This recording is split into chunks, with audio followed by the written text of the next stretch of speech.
नमस्कार, मैं हूं स्नेहा और आप देख रहे हैं DH। फटाफट खबरों में आपका स्वागत है। पूरे दिन देश और दुनिया से जो बड़ी घटनाएं घटी, चाहे वो राजनीति की हो, नीतियों की, अर्थव्यवस्था की या आम जनजीवन से जुड़ी, सड़क से संसद और भारत से लेकर दुनिया तक की सबसे इम्पोर्टेंट खबरें पेश होंगी हमारी खास रिपोर्ट के साथ। तो चलिए शुरू करते हैं आज का समाचार।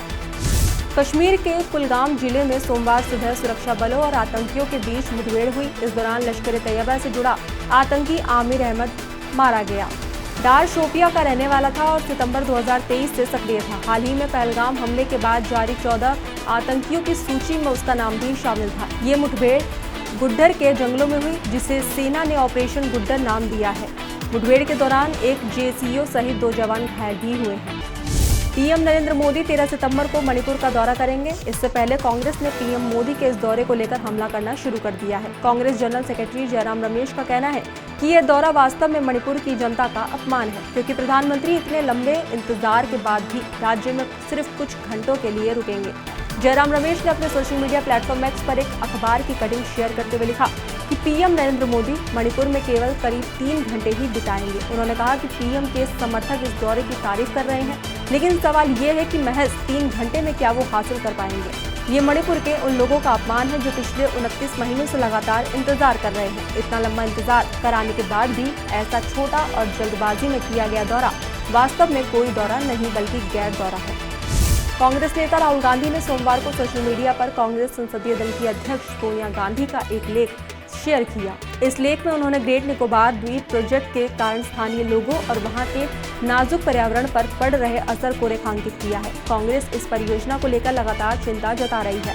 गौरतलब है कि ये प्रोजेक्ट भारत सरकार की एक महत्वाकांक्षी योजना है, जिसमें ग्रेट निकोबार द्वीप पर विकास और रणनीतिक लाभ के लिए ट्रांसशिपमेंट पोर्ट, अंतर्राष्ट्रीय हवाई अड्डा, ऊर्जा संयंत्र और एक नए शहर के निर्माण की योजना शामिल है। सोनिया गांधी ने अपने पत्र के माध्यम से इस परियोजना से होने वाले संभावित नुकसान और उसके प्रभावों पर सवाल उठाए हैं। हाल ही में अमेरिकी राष्ट्रपति द्वारा दिए गए पीएम मोदी के दोस्ती वाले बयान पर जो है अब कांग्रेस सांसद शशि थरूर का बयान सामने आया है। थरूर ने कहा कि असल में दोनों देशों की सरकारों और राजनयिकों को गंभीर सुधार पर ध्यान देने की जरूरत है। उन्होंने ट्रंप के बदले सुर का स्वागत तो किया, लेकिन ये भी जोड़ा कि भारतीयों को जिन परिणामों और नुकसान का सामना करना पड़ा, उसके मद्देनजर ट्रंप की ओर से पहुंचाई गई चोट और अपमान को इतनी जल्दी भुलाया नहीं जा सकता।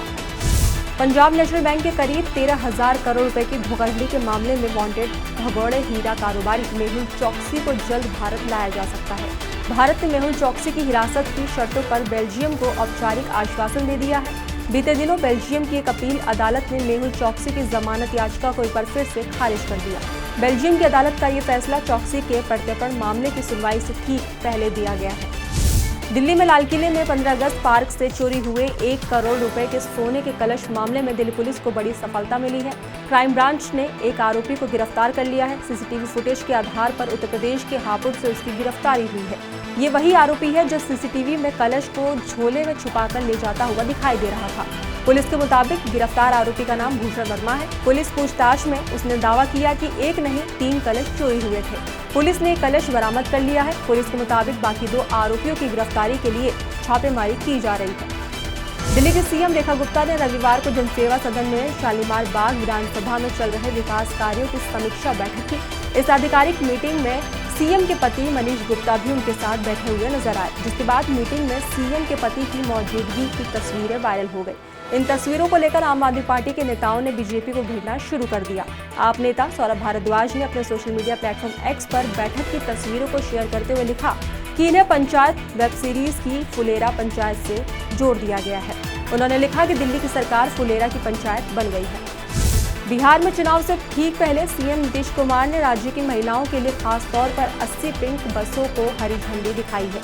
ये सभी बसें राज्य के विभिन्न जिलों में चलेगी। इस खास मौके पर सीएम नीतीश कुमार ने 1065 बसों में ई-टिकट की सुविधा भी शुरू कर दी है। महिलाओं के लिए शुरू की गई इन बसों में कई तरह की खास सुविधाएं उपलब्ध है। इन बसों में महिलाओं की सुरक्षा के मद्देनजर सीसीटीवी कैमरास लगे हैं, जिन्हें कंट्रोल रूम से मॉनिटर किया जाएगा। साथ ही गर्भवती महिलाओं के लिए इन बसों में विशेष सुविधा दी गई है। इन बसों में कंडक्टर और ड्राइवर दोनों ही महिलाएं होंगी।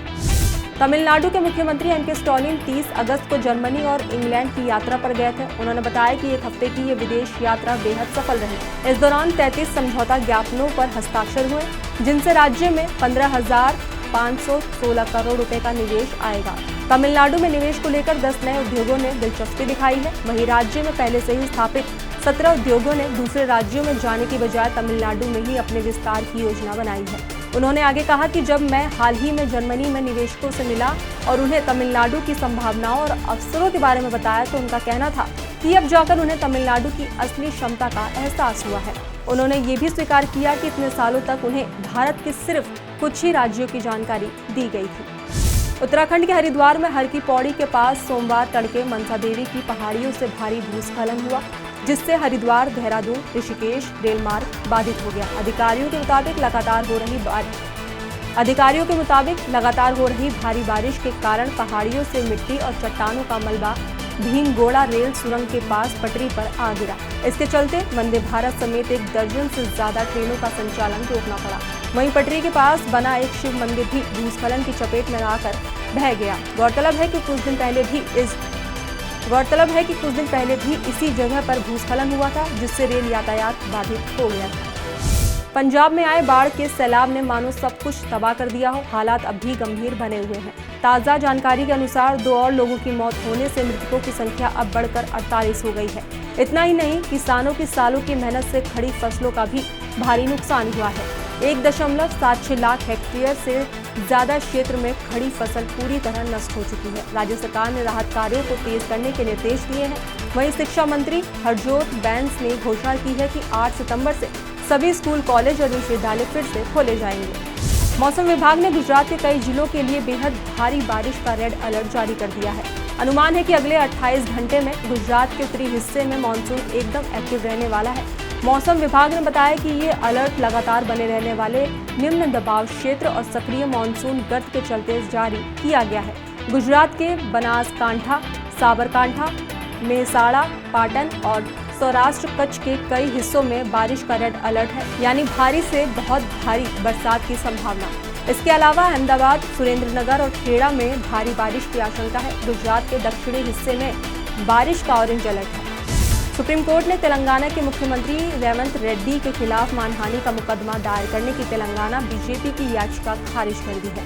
मामला 2024 आम चुनाव के दौरान बीजेपी के खिलाफ बयान देने का है। चीफ जस्टिस BR गवई ने सोमवार को सुनवाई के दौरान कहा, अगर आप एक मजबूत राजनेता हैं तो आपको ये सब सहने के लिए मोटी चमड़ी रखनी चाहिए।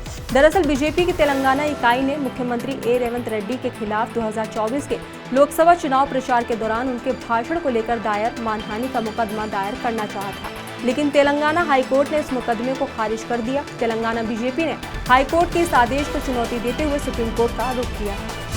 सुप्रीम कोर्ट ने मध्य प्रदेश के एक सड़क दुर्घटना मामले में अहम फैसला दिया है। अदालत ने कहा कि अगर किसी दुर्घटना में किसी बच्चे की मौत हो जाती है या वो स्थायी रूप से दिव्यांग हो जाता है तो मुआवजे की गणना करते समय उसे कुशल श्रमिक माना जाएगा। यानी दुर्घटना के समय राज्य में कुशल श्रमिक का जो न्यूनतम वेतन तय था वही बच्चे की आय मानी जाएगी।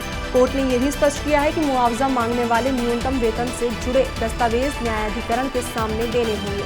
अगर वो ऐसा नहीं कर पाता तो ये जिम्मेदारी बीमा कंपनी की होगी। सुप्रीम कोर्ट ने आदेश दिया कि इस फैसले की प्रति सभी मोटर दुर्घटना दावों न्यायाधिकरण को भेजी जाए ताकि नियमों का सख्ती से पालन हो सके। दिल्ली दंगों की साजिश मामले में कथित आरोपी गुलफिशा फातिमा ने दिल्ली हाईकोर्ट के फैसलों को सुप्रीम कोर्ट में चुनौती दी है। गुलफिशा की जमानत हाल ही में दिल्ली हाईकोर्ट ने खारिज कर दी थी। उन्होंने हाईकोर्ट के फैसले को चुनौती देते हुए सुप्रीम कोर्ट में जमानत याचिका दाखिल की।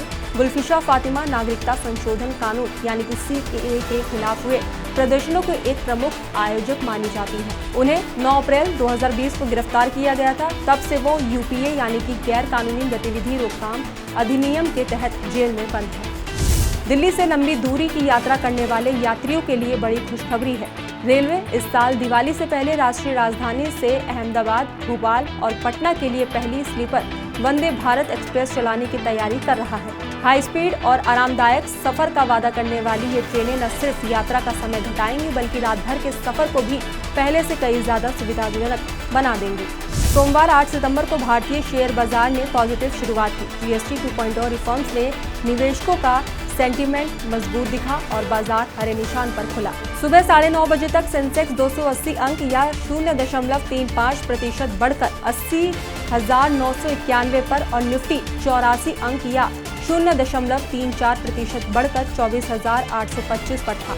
Broad cap index Nifty mid cap 100 में से 0.77% और निफ्टी स्मॉल कैप 100 में से 0.72% की बढ़त दर्ज की गई।